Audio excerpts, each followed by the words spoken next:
How do you think Steelers replace him for those 8 games? That's the real part of it, because you have to bring in somebody now, right? We're back to where we were prior to. Oh, so look at it like this then. I was thinking about this today. I think they're gonna wait and see first. No. With like Trice and Rush and the young guys. Let me get off real quick. So you can wait, they can wait. That's all well and good, but their actions have already showed me they don't trust those guys. You signed Cam Sutton in the heart of him being cut from the Detroit Lions, and they're in the heart of a fight to recoup guaranteed money back because of him being released. You knew the NFL was going to be reviewing this. It was a felony to misdemeanor to where we are now. And in the heart of all of that, they said, bro, give me him and give me him now. That lets me know that they don't feel all this confidence in a Cory Trice, a Beanie Bishop, a Darius Rush, and all that, because this isn't worth the headache.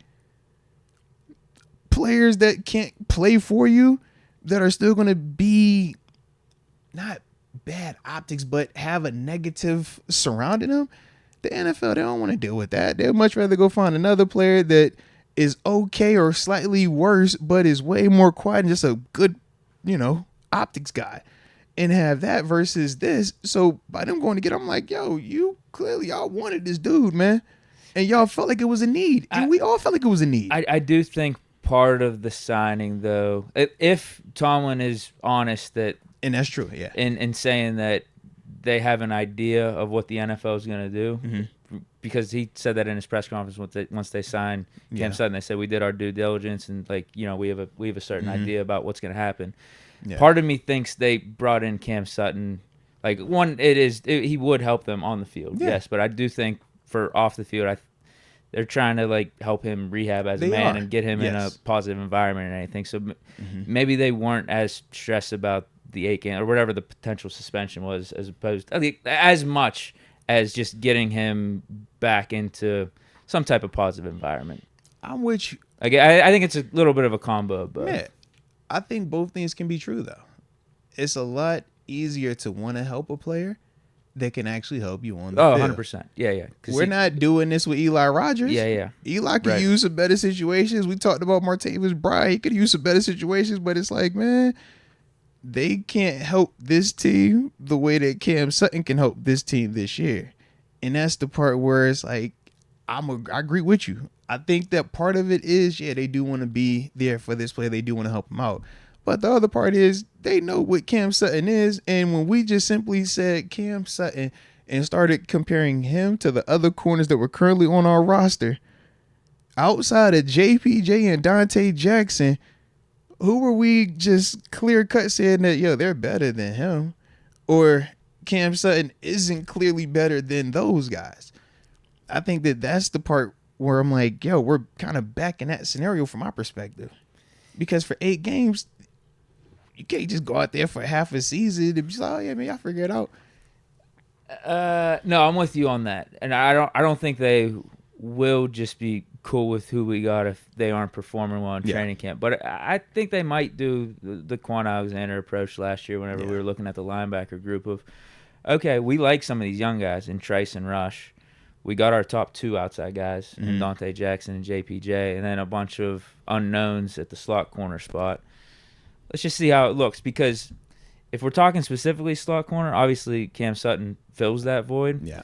But if you look at historically over the last 3-4 years, we haven't invested that much into that position. I don't think it would be out of question if we rolled into the season with Beanie Bishop or Josiah Scott as our top slot corner. And that's fair. But I think also a Cory Trice and Darius Rush got to show something in training camp. I think both of those things are true, but I also think that Shannon Sullivan was a lot further along than those players that we just named.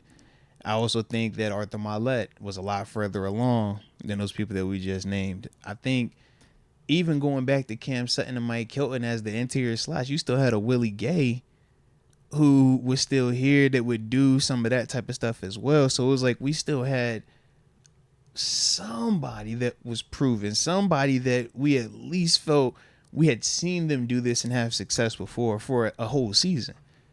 Patrick Peterson at points last year was like, even you could bump in this slot. We've seen you have success. We going in here talking about dudes that really haven't thrived or even had NFL snaps in terms of Benny Bishop. And we're talking about banking on them on the earlier portion of the year. That's the only part for me why I'm a little bit more hesitant about it. Yeah, I'm not saying it's right or wrong, but I could see the Yeah. Steelers doing something like that. I'll put it to you this way. I don't see them making a big name signing because any of those big name signings will be outside guys. Mm-hmm. I just got this feeling they want to see what Cory Trice and Darius Rush can do. No, that's real. I can see that. But yeah, if they're not doing anything, then maybe we do sign a Stephon Gilmore. Yeah. Well, and I say this, man. It's like I think that you can see what you have in those guys, and you can let those dudes play in the regular season early on as well. I just don't like the risk reward factor with it. I think that you're exposing yourself to a lot more potential negativity with the percentages of one of those guys developing into what Cam would be or what another of those free agent names that we could go and name those dudes off would be. I just think that I'm asking myself, why wouldn't I spend some money a Stephon Gilmore? Why wouldn't I spend some money as Xavier Howard on any of these other names that are available now that we know for a fact Cam is gone for at least 8 games? And the reason why I say at least 8 is, like we talked about before, you're not playing in any games, right, during this 8 games. You're not practicing with this team, right? The communication of it, the speed of it. He will be. He is going to be there like the whole offseason. Training camp. We're talking training camp and stuff. Yeah. But after when September hits, right? He'll be out for 6 weeks. He can come back 2 weeks prior. Right, and we're talking about in 2 weeks in the season, mind you. Now you're ready to go play in this game and go play. Like, that's what I'm saying. So that's why I say 8 weeks at least, because why you think training camp is about to start? Give the dudes time to get their body acclimated, warm back up, get used to hitting people, that's a tough playing in games. Too. Yes. Like, you got to have this balance of how much are you playing Cam Sutton versus guys that are going to be there for you week 1. That's the part where I'm just saying it's just, I think, a lot of just uncertainty with it, and it's not like we're paying Cam Sutton anything crazy right now. So what does it hurt if I spent more money in that room to make sure that I'm solidified there? That was my only issue. I'm with you. I think it just comes down to if Cory Trice can be that guy, why not? See what he's got. And then you got the youth in your favor with him and what his development could be for you not only this year, but like long term. He could be that guy across from JPJ. Who knows for how long? Like, hopefully a decade. That's and like that's that facts could, on that, like bro. Just him getting that time, him getting the reps, and potentially just getting some good PT for you at the start of the season. Like, that could be like really impactful development for him. And I'm all for it, bro. Like I said, I get the approach, and if it works, then we're over here and we're like, yo, we feel great. And it all depends. I just think you can be in the wait and see mode because of how many corners are out there too. That's real.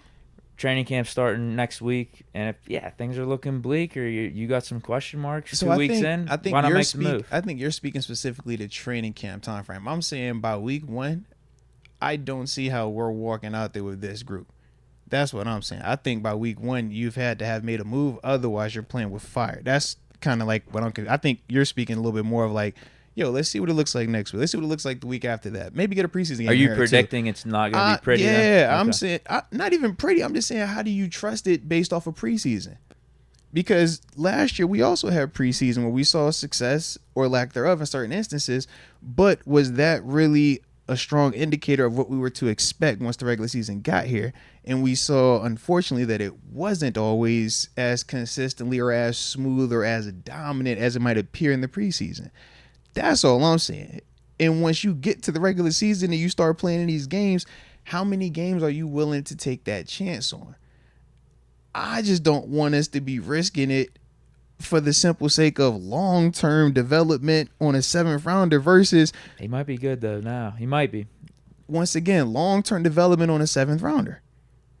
It's not like he was a 1st rounder or 2nd rounder, and I'm optimistic about him as well. But I'm just asking myself, if this is the Baltimore Ravens that we're talking about right now, and that's the kid that we're saying, hey, man, they going to put all their hopes on that kid, would we feel like, yo, man, we better be prepared for that one. Or are we gonna be like, yo, all right, good luck. I hope it works out for you, bro. What's in the Steelers' favor though, a little bit, is we already got our top 2 guys, and that is real. We're talking about a third guy, rotational guy, which we even could fill at certain spots, specifically on rundowns with a third safety. Mm-hmm. So yeah, I don't know. I could just see the Steelers being in this wait and see mode. What I would expect if I had to put money on it, I don't think they would make the big name signing. It would be just bringing back like a Chandon Sullivan or something, just to fill like that slot role, or a Patrick Peterson. That is if, again, Cory Trice and Darius Rush show some stuff in training camp. If not, maybe you do got to grab another outside guy. I guess I'm just staking my claim. I think Trice is going to be showing some stuff. I hope they do. I do. I just seen a long list of dudes that did not. That's my only thing, man. I have more confidence in my Cory Trice take here than my James Pierre take. Oh, all right, because I remember Pierre Island. I ain't want to go there with you, man. I like the positivity, man. But all good, all good. I have more real confidence in this Cory Trice take.